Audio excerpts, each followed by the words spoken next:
Hi, guys. Welcome here. Another edition of Dawn's Dirt. And dirt doesn't just mean dirt soil, it can mean anything. It can be politics, religion. And today we are going to talk about milking cows. And so I am here with my friend Betsy. Now, because of the nature of our conversation, we're just going to leave Betsy off screen and we're just going to have a conversation like this. So sorry you're stuck with this mug, but Betsy's lovely and beautiful and she's just right here beside me. So.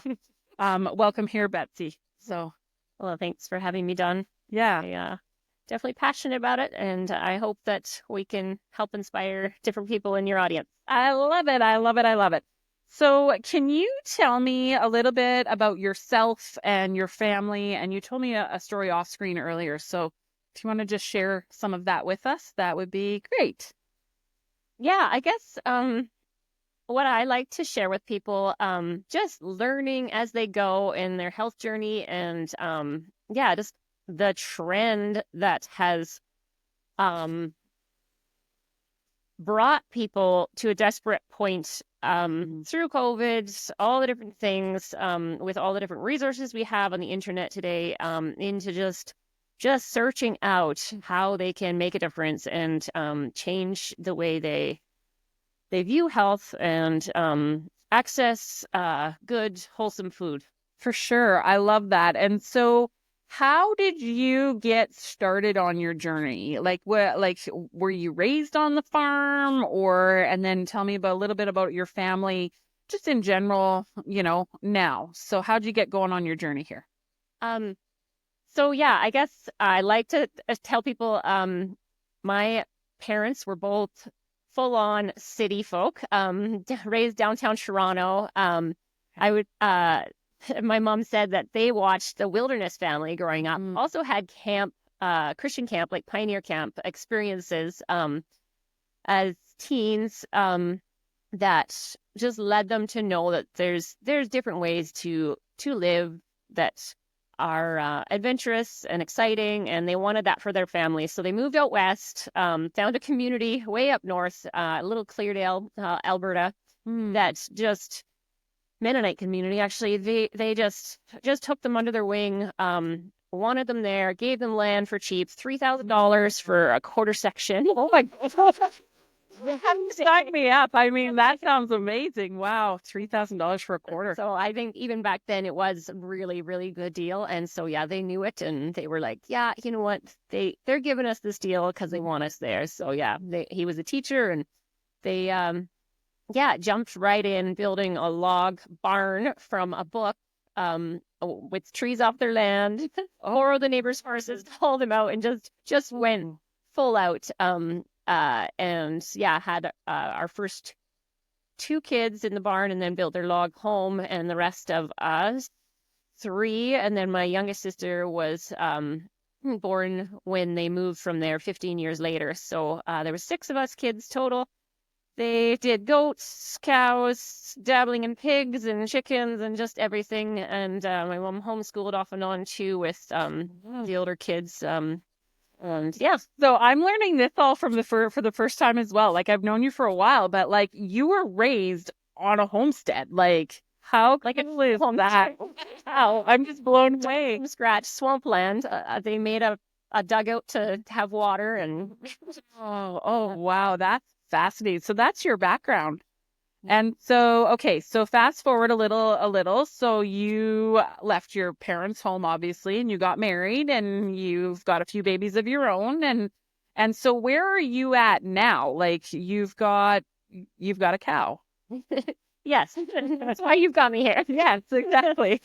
So yeah, I guess from the typical kids raised with all those things that our parents gifted us with, not necessarily really appreciating them the way that you should when you're little, for sure. Yeah.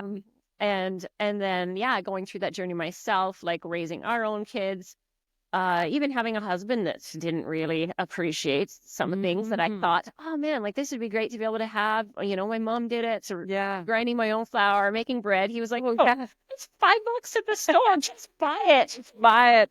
That's funny. Yeah. So yeah, I just uh yeah, learned kind of, I would say, the hard way with my third child, that yeah, like all of a sudden we had health issues, allergies, all these things that I had to kind of troubleshoot and Okay. get to the base of. The doctors were no help for it. Yeah.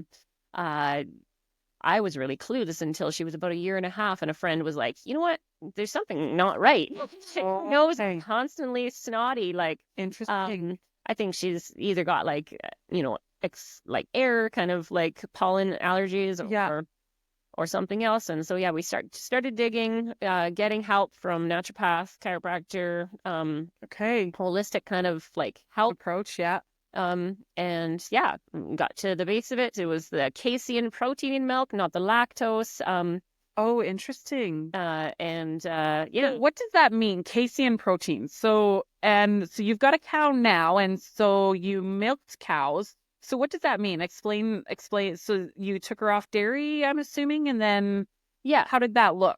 Yeah, so we kind of did the whole healing process of the guts to hopefully help her outgrow that allergy, was my understanding, with a lot of Mhm. research off of the westernaidprice.org foundation website. Okay. Tons of people put free articles on there, so I just did like crash course Yeah. reading a Yeah, lot of stuff. for sure.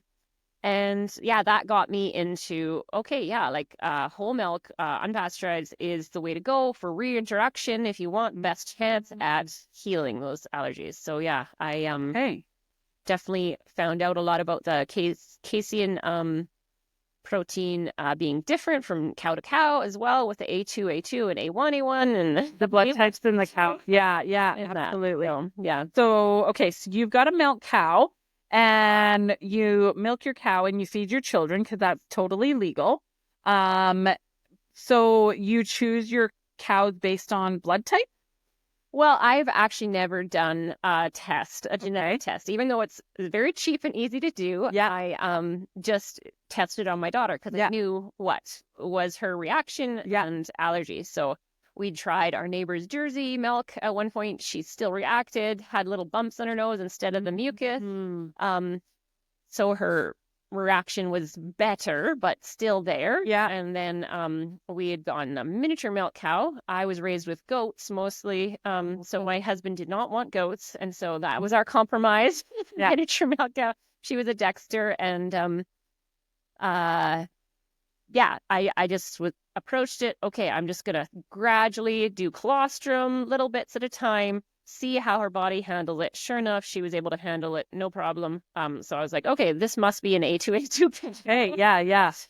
Nice. Hmm. Okay, so you got your first cow, you're feeding your daughter. Can you explain a little bit of the process of milking on a small scale? Yeah, I guess you get a bond with your cow. You can just put so much more attention into cleanliness, and just monitoring their health and the just different things that can compromise the milk. Jars, cleaning, udder, the equipment. Yeah, initially like hand milking, like you're constantly getting like debris in the milk, and Yeah. straining is a really important part of it. Yeah. And Have you ever seen there's a little TikTok video where they're milking the goat and then they're milking the goat and then the goat like shits into the milk. Then there's a guy like drinking bubble tea or something like that. That just made me think of that. I was like, oh, that's Yeah. gross. So, could you take me through, I guess, a day on your little farm there? Like, what do you do in like your milking routine? Like, you get up in the morning and how take us through that. Yeah, I guess right now I'm kind of haphazard with just our schedule. We've got kids in sports and doing lots of different things. So I run the kids into school and then I come home and do the milking around 9:30. Okay. Is what I aim for. Not always perfect. Yeah. And the cows always are very scheduled animals. So she's always there at the gate, and if I'm not there, then she'll wander off, and then I have to find her. Oh, so you know that if you're not there for her, she's not there for you. Yeah. Hey. So and every cow is different though, honestly. Like with my miniature cow, like, oh, she was a nightmare. She like did not care about grain. She was not food motivated, didn't even like to be scratched, Oh, just really? unpersonable. And like Okay. I had to track her down everywhere she went. Oh, And like, so it was a pain yeah, in the butt. When yeah, yeah, the one I have right now, she comes when called, yeah, just loves her food and yeah. scratches I like that. and yeah, Okay. that's the difference between goats and cows, I would say, is goats are a lot more personable in general. Oh, okay. Cows can be, but just Yeah, hit and miss. yeah. Okay, so she comes to the gate, and if you're there on time, she's there. You let her in, and where do you go from there? Where do you go into a barn? Do you go into where you take her into? Yeah, so I started out with our miniature milk cow. We just tied her up to a fence, milked her right there. She didn't give a whole lot. She had a hairy udder. Oh, it was a pain at the moment. Okay. We gradually moved into a little birthing pen that we had on the Okay. farm. Yeah. We just put them in a head gate. Yeah. And from there we decided, okay, like, we know what we want. Let's build a little stanchion in our barn, cleared away our stuff, Yeah. Yeah. and that's a lot more comfortable now. I Okay. also have a milking machine too, so that's what I Hey. primarily use now that like I've got a big cow. It was very intimidating for me to think about, having that much milk and handling such a big animal. I really wanted it for my kids to have that experience Yeah. with the milk, and I was like, oh, what if they get stepped on? But she's been amazing, just a gentle giant, and yeah, the milk has been a blessing to have that excess, and you have enough cream for butter, and Oh, my pets get it too, and yeah. I would like to move in with you. Do you got an extra bedroom? I can move in with you. That sounds so cool. My I kids love do it. not say that on the day they have to milk. Yeah, fair enough. I might offer to milk for you once or twice. I can remember growing up. My grandparents had a dairy farm, and I can remember going out, and I loved milking cows. I wanted to marry a dairy farmer, actually. Aw. Happened, but yeah, I would have loved to. So you started off milking by hand, and then you moved to a milk machine, and that's kind of made your life simpler. Yeah, like my forearms were constantly tight. I remember getting a guy to work on them with IMS once, and I literally fainted because they were so tight and painful. Oh, really? From doing the work of Yeah, yeah. So milking by hand, it's something that gradually, you build up, and then yeah, you just constantly got like muscle bound forearms. So yeah, the machine is great. A little bit more work cleaning, but the amount of stuff that you can get, chores that you can get done while it's on her, okay. is worthwhile, in my opinion. Not everyone. Yeah. So what I'm hearing you say is if you want a good workout, don't join a gym, get a milk cow. Like, yeah, For your forearms. for your farms anyway. Well, and then lifting the pails and lifting the, Yeah. yeah. Yeah. Farmers know how to work for sure. You have to be careful with your lower back, though, lifting the pails. That's Yeah, true. yeah. I got that. I've got back pain from the potatoes I've always lifted in the, Yeah. yeah, no, my lower back is sore all the time from lifting and probably lifting improperly. So, Yeah. okay. So how much does a single milk cow, what kind of cow do you currently have?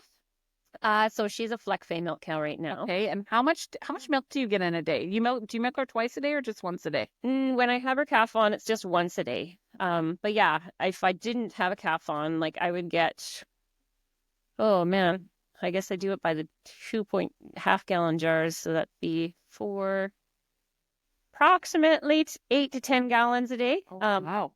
For the first couple months of her lactation, and then it just gradually kind of just backs off from there. Because that's natural. Yeah. Yeah. Okay. And so let's chat for a moment about the regulations around selling raw milk in Canada. And what's your thoughts on it says here, like, why is it illegal to sell raw milk? What's your understanding of it? Phew, yeah, I actually was trying to do a little bit of research into the comment. That's all right. I just always rolled with like if I need it, and I know people who it doesn't kill, then I'm game for trying. Yeah, for sure. Mind you, I don't try complete raw diets because I know of a guy who like eats raw meat, and he literally eats like cow poop too. So there's whole different Oh levels my of goodness. extreme. That wow, that No, yeah. Wow. Yeah.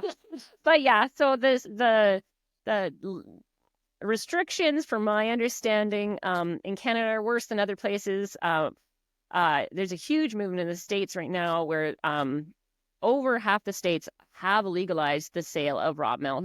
I think that they're able to do that through foundations that have kind of banded together to have a standard of cleanliness that is way far beyond pasteurization, dairy standards. Okay. So yeah, like I have friends who work on dairy farms that they're just like, yeah, like this is disgusting. Like they don't even clean their udders properly because they know it's just getting pasteurized. And so, in my opinion, I'm like, no wonder why people are developing allergies to this. Yeah. They're in contact with this dead bacteria that their body is building this resistance to. Yeah. They see it, but it's not, something that's going to kill them, but it's still there. Yeah. And so you clean your udders. What do you clean your udder with? So I actually just use warm water, and then I use wet wipes for kind of my finishing touch. Maybe Hey, if it works, it works, right? I'm not like following the raw me. There's a rawmilkinstitute.org standard to the T, but I'm kind of following what I understand and find effective and I'm comfortable with following because I'm not trying to sell it and, high market of, volume that ends up putting you more at risk. Yeah, right. Or like a dairy farm would have to, do different things. Yeah, with all their equipment and lines, like they have to use chemical in order to keep things clean. Yeah. So. Yeah, and like you said, you like things a bit more natural. So for your family, for your use, you keep things a bit more natural. I like that. Okay, so have you encountered challenges or concerns regarding the legal restrictions on the sale of milk? Say that again, sir. Have you encountered challenges like in the sale of raw milk? Like people, I'm sure, approach you for milk and like it's illegal. So like has there been some challenges around that, or what's your thoughts? Well, it's not necessarily a challenge per se, like when you just can't. Yeah. So, but yeah, like I would say I've heard of people that have approached it in, different like herd share things or, having a cow where like they split the milking on the farm or there's, pet food sales. Like there's lots of people who approach things that way. But yeah, as far as like my personal, like don't have anything. You got lots of kids. You got lots of kids. Hearing the kids. Yeah. Oh yeah.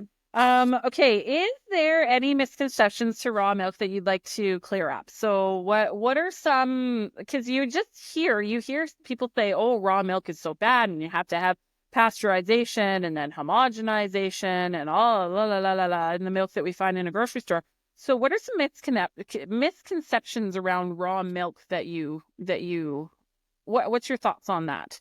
Well, actually, like even just listening to some things like on the way here to kind of try and be a little bit more current with what information is out there. I would say misconceptions like on the raw milk side of it. Like some people think that it's gonna fix everything in their diet, and I'm like, no. You have to approach everything holistically. Like everything affects everything. Yeah. And like some people do have those amazing stories where they're like, okay, I like only did raw milk for 2 weeks and it like completely healed my guts.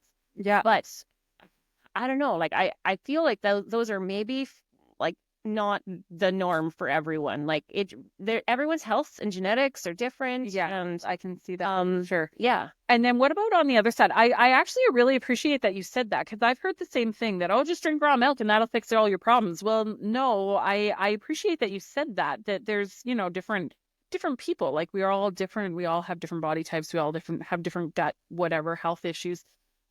So what a great answer. But on the other side of it, on the illegal side of it, and the reason that we're not allowed to buy raw milk from your neighbor down the road, like I grew up on raw milk. When my grandparents had the dairy, and then we used to go to the neighbor's farm and, get milk out of the bulk tank. And that's what I grew up on. But then they passed those laws and said, you can't have raw milk. So, what do you know about the reasons why it's illegal, or what's your understanding of why is it illegal? Well, yeah, actually, I should just do a little pin in the comments for like an amazing resource. I was listening to one of the guys, For sure. history, which like he has like more dairy kind of knowledge there. But yeah, apparently like it was a big concern as the demand came more from the cities for these bigger dairies.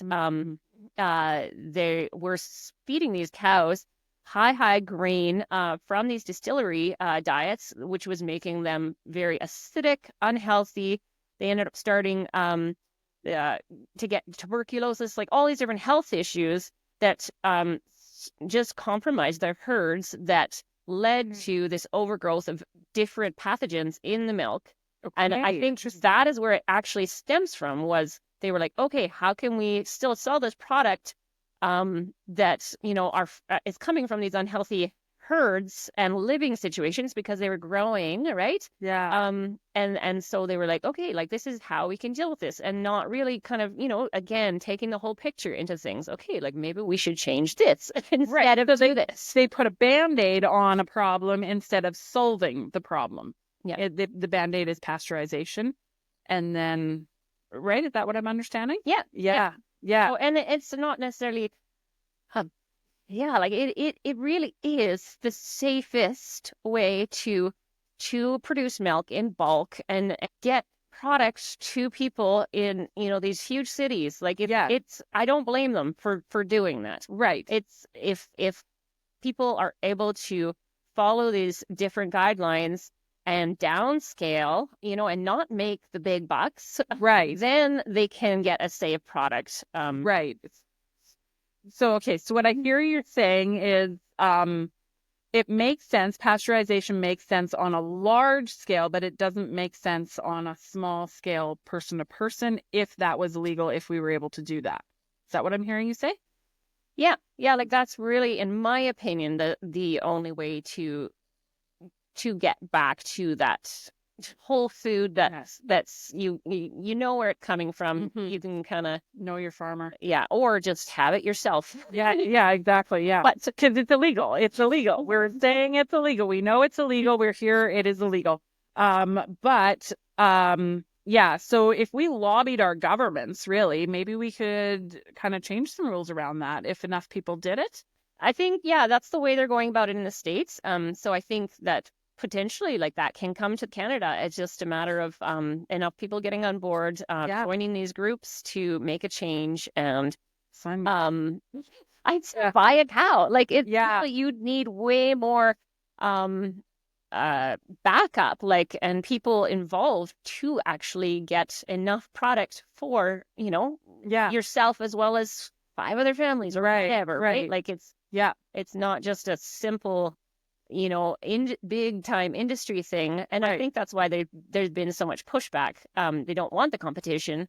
Right. See that. Yeah. Well, especially with the quota system here in Canada and things like that. Yeah.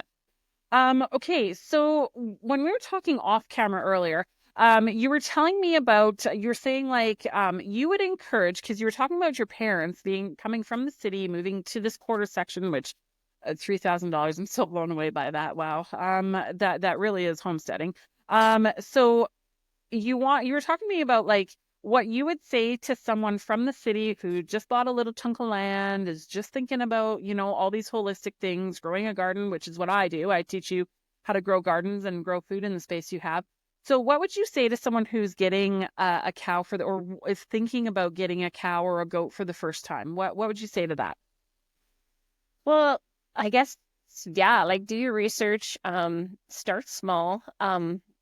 Yeah, like even for me with the background that I had from my parents, you know, having the milking experience, knowing that it's possible, I still was like, okay, just little bits here, you know, like small, and then kind of growing, but realizing that the small actually caused more hassle in the long run for me in my situation. But yeah, like the goat, like I still have a goat as well. And like she's my backup during dry season for the cow in the summertime. Yeah.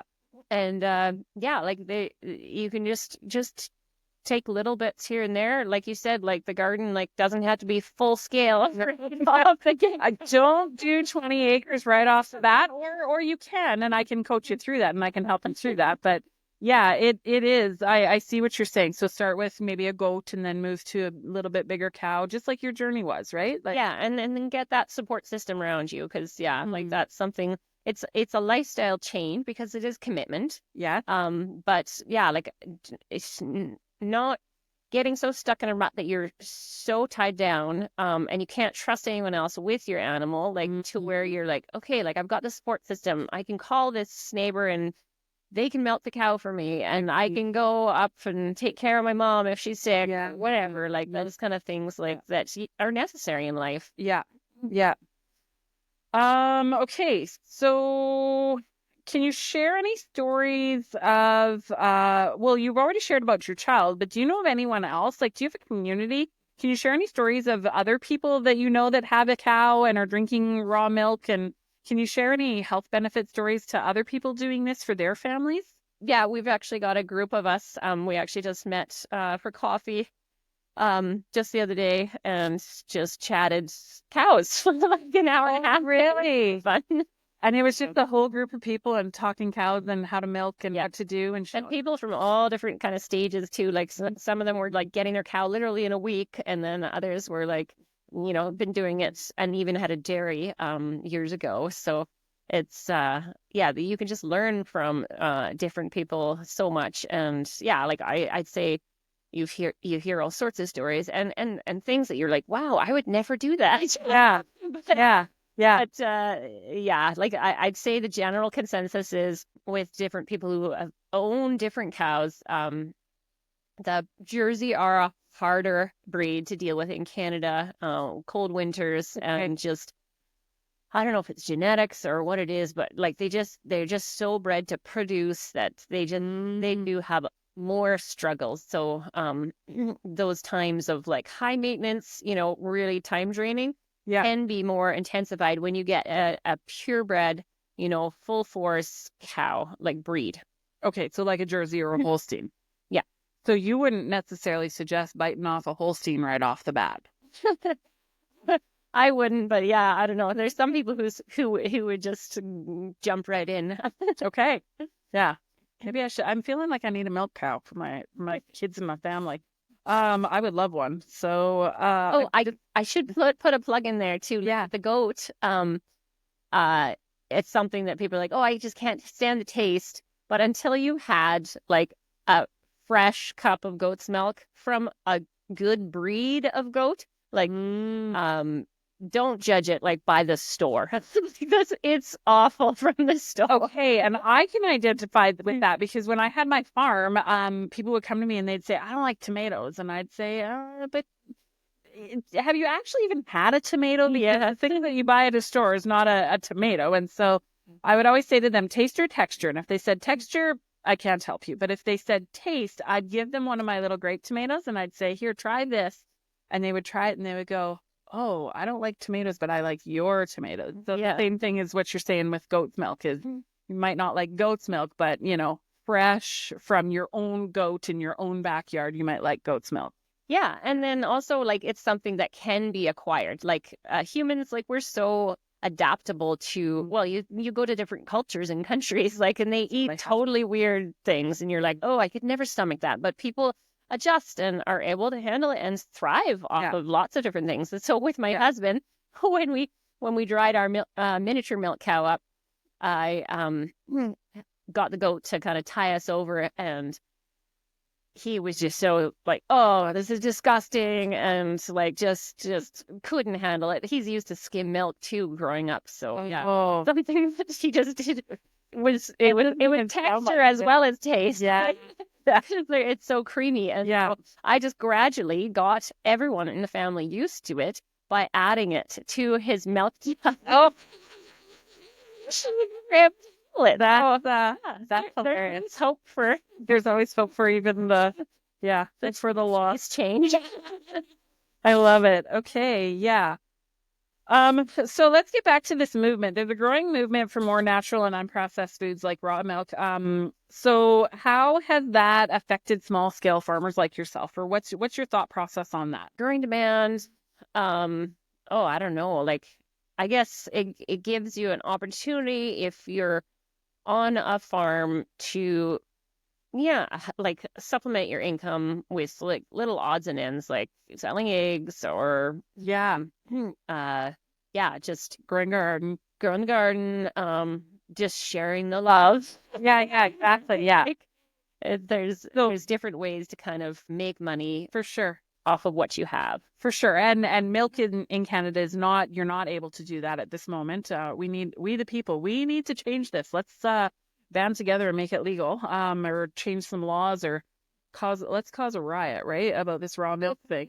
So yeah, like, and so through COVID, let's go back. So through COVID, I had people coming up to me saying, you have food, right? Because during COVID, we had those toilet paper wars. And I can remember people, I had one woman, she came up to me and she's like, where's my mom gonna get her food? And I had people coming to me saying, like, I'm scared, I'm not gonna get my food, you're my farmer. Like, and so through that, I think there's been a whole movement of where am I gonna get my food? Relying on our big grocery system, I don't think is the best or the only option that we should choose. And so what's your thoughts on that, as far as, have a milk cow, like, or growing food? What's your thought? That's my thought is, to put it all back into your own backyard again. But yeah, what's your thoughts on? Yeah, I think that's the most sustainable society, that's self-reliant, right? And that's important to teach our kids, like, where does this come from? It's not just like, you know,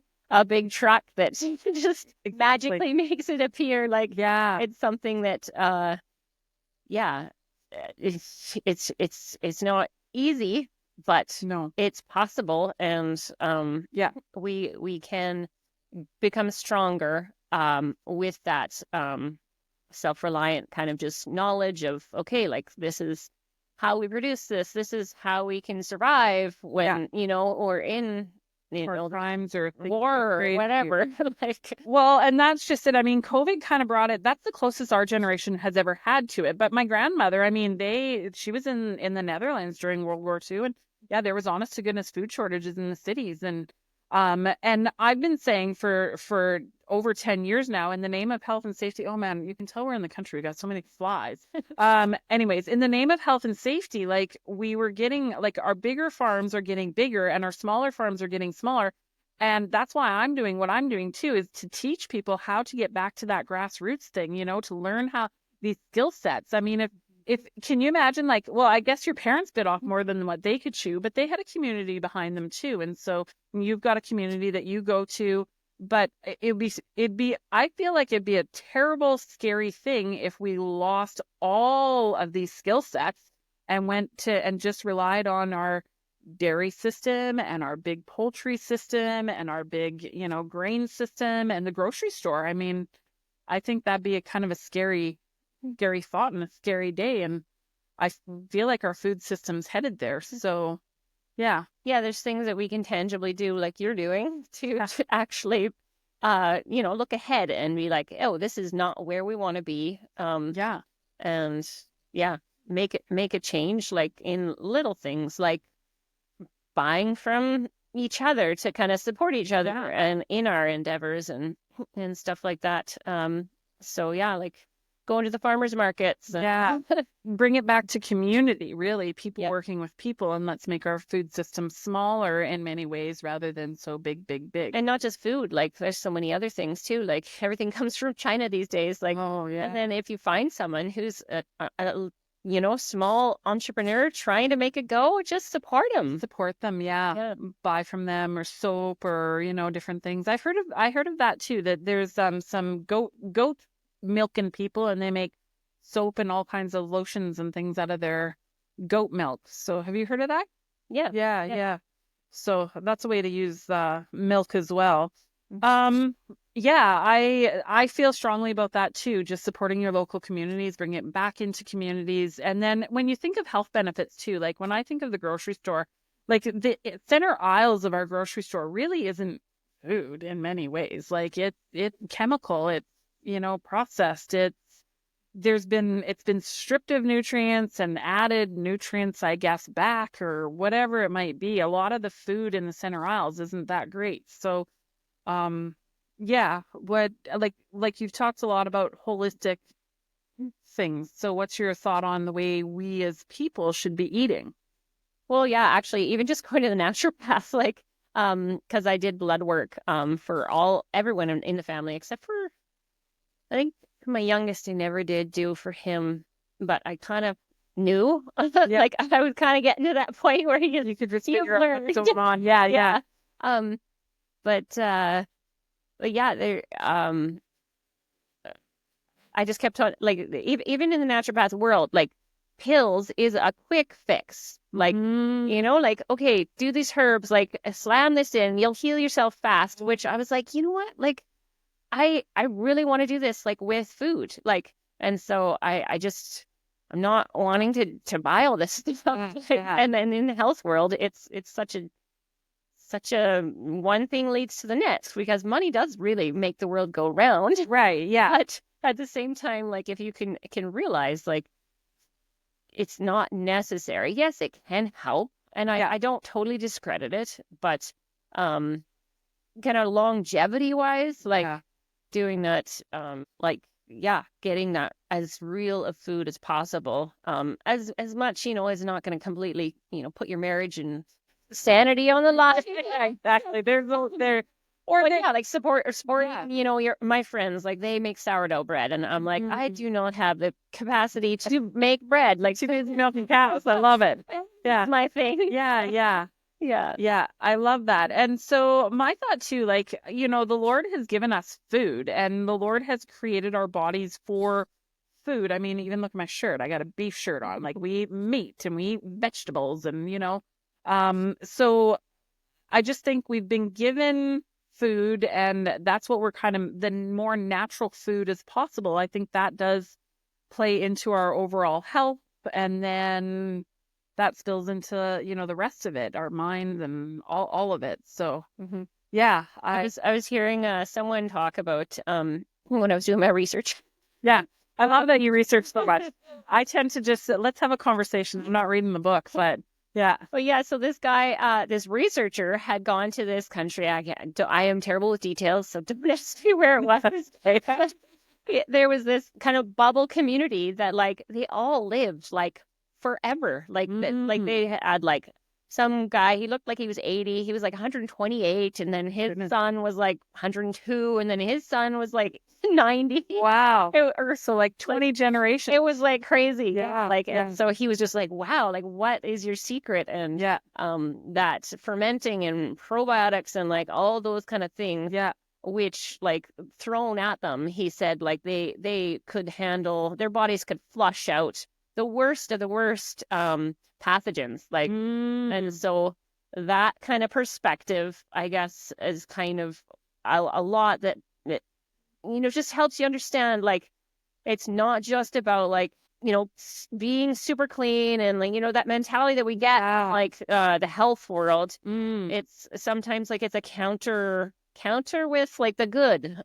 Right, because you're building up your immune system is really what you're doing. Mhm. Yeah. So I'm gonna tell a gross little story now. So for a while when I went to farmers markets, and this was pre-COVID, this was many years ago, I always felt like money, like coins, and things, money was like dirty. And I was always so concerned about like, and I would use the hand sanitizer and I would, like wash my hands and sanitize and wash my hands, but I was getting sick quite often. And then I watched a vendor, another friend of mine, and she dropped something on the floor and she picked it up and she always had these like because she was working with produce and so her hands were always like grubby and dirty and stuff. And I watched her pick something up off the floor and eat it. And I was just like, you didn't sanitize. Like, whoa, what's going on? And then she's like, yeah, you just were too clean. And so, yeah, like I stopped using the hand sanitizer. And yeah, since then, like I don't get sick. Like I just touch the money and lick my hand, like that's my immune system. So I think so. Is that what you're saying is that we need to build up our immunity? Is Yeah, and or did I just it's a constant replenishing too. Like, you can expose yourself to worse things, like the the friend of ours from the area that, like, he literally came out to our our farm and, like, asked for some, like, fresh cow shit. and, and he said, like, in small amounts, you can kind of expose your body chew these things to build out. He But ate it? yes, he did in front of our own eyes. A lot of the doctors and health kind of practitioners that he follows are based out of India. So I think it's kind of a bigger thing there. But yeah, like people are still living their life. And the idea is that he said he had family that passed very young from cancer, and he's in his kind of like late 30s. And so, yeah, he's just approaching it to kind of, prevent from disease is kind of his approach. And yeah, there is research out there. Like it does seem kind of extreme, some of them, but Yeah. the idea is the more diverse your guts and immune are, then the more that it can kind of Fight off. yeah, like it can kind of just, I'd say, flush out is the best way to put it. So this is what I'm really hearing you saying. That time that we were in my grandparents' dairy farm, and my uncle and my brother were throwing like the dried cow shit at me, and I was throwing it back, and then it started getting wetter and wetter and wetter. And we were young, and I ran up to my brother and I grabbed him and I pinned him down and I took fresh cow shit and I put it all in his face. What you're saying is I helped him in the long run. Like, yeah, that's why he's not sick right now. It's because I put shit in his face. Don't tell your kids to go, pin each other down and put. But my sister does, and she actually did quite a bit of university in the health world, like dabbling in different things. But yeah, ended up an EMT.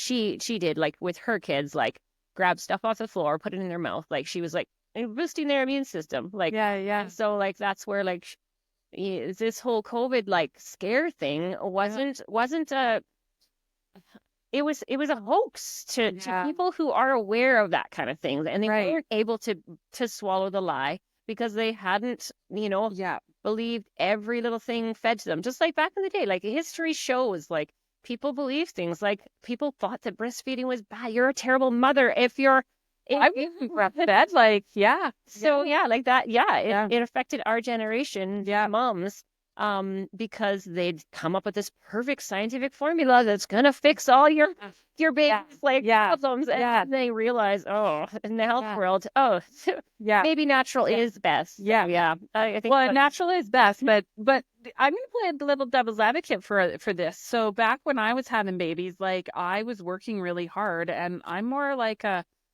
show cow than a Holstein cow. So it didn't really super work for me. And I remember with my first child, I was weeping and I was like so frustrated that breastfeeding just didn't work for me. And I was pumping and I was this and I was that and I was whatever, and it was too much. And so I did switch to formula, and my kids are okay. Would breast milk had been better? Yeah. But for myself, like I needed to be healthy mentally, emotionally, physically to be able to do everything that I was doing. And again, it's like a holistic thing. You've got to be like, if this is completely stressing you out, you're just a wreck, then it's going to have more consequences than benefits, right? And so if you're a breastfeeding mom or a mom that just, that you're a show cow, not a dairy cow, like it's okay too, because of those things. It's the holistic approach. It's the big picture. It's what's best for everybody, not just and knowing too, like there are other things sometimes that you can kind of do for supplements that are a little bit more natural than the long shelf life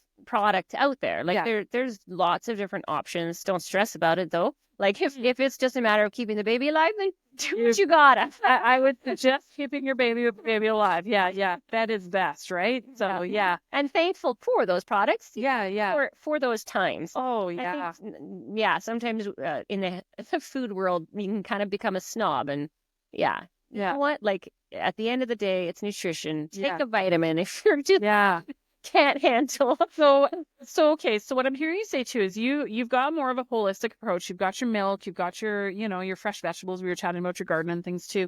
So now with your children, are you the mom that sends your kids to school or to a friend's house and says, oh, but here's our real food and this is what you need to eat? Or do you kind of just let it go, and hey, if they eat the bag of chips at school, like you kind of let it go? What's your thoughts and approach on that? Yeah, I think that my kids would agree that I'm not absolute full-on strict mom. I bend the rules. I let them let them have the exciting new things that they want to try, but at the same time, like for the moms that are trying to wean their kids off that stuff, it's it it is a slippery slope. So the more they have it, the more they crave it. So Yeah. it's a balance. Like, yeah, you don't want to be a Nazi drill sergeant, Yeah. but at the same time, Yeah. like just giving them that food and daily, like having that exposure, not bringing the junk in. Yeah. They do acquire an appetite for that, and later in life they will be like, oh, I'm missing something. I just don't feel quite right. Like Yeah. they can read their bodies that way. Yeah. If Yeah. they're constantly sick, then they're never going to know what they should feel like when they are on Yeah. junk food or health Yeah. food or whatever. Yeah. So, Yeah. Hey, cool. I love it. So just to wrap up here, any more thoughts that you would have? We've been chatting about raw dairy and things like that, and we've moved on to other topics, which I love. So let's just bring it full circle here. Any final thoughts on raw dairy, milk cows, having food in your backyard? Any wrap up thoughts here? yeah, I guess what I would like to put a plug in there is it's a passion of mine as well as Dawn's to help people get kind of set up to succeed in these things that like are so overwhelmingly Yeah. oh, I can't do it, or it's just too much, like but yeah, like just reaching out to me or Dawn or other people in your realm, like social media, like Yeah. just asking, hey, could you come help me, I'm bringing a cow home, Yeah. get kind of a routine down and troubleshoot if there's any kind of Yeah. like things that you're not too sure on. And yeah, like just that's definitely a passion of mine that that I can kind of just help people get going with it and take that first step, because that's sometimes for a lot of people just so intimidating, they just Scary. never ended up doing it. Yeah, yeah, I love that. Yeah, absolutely. I appreciate that, man. This was a great session here. Thank you so much for your knowledge, for your insight, for your wisdom, for being here. And yeah, I really appreciate the conversation we've had here today. So yeah, this has really been good. So yeah, hey everybody, go build a garden, plant a garden, go get a milk cow and bite off more than you can chew and take your food system into your own hands and yeah, find the community resources. So yeah, thanks for being here. Thanks for listening and yeah, we'll keep in touch. So really appreciate this. Bye.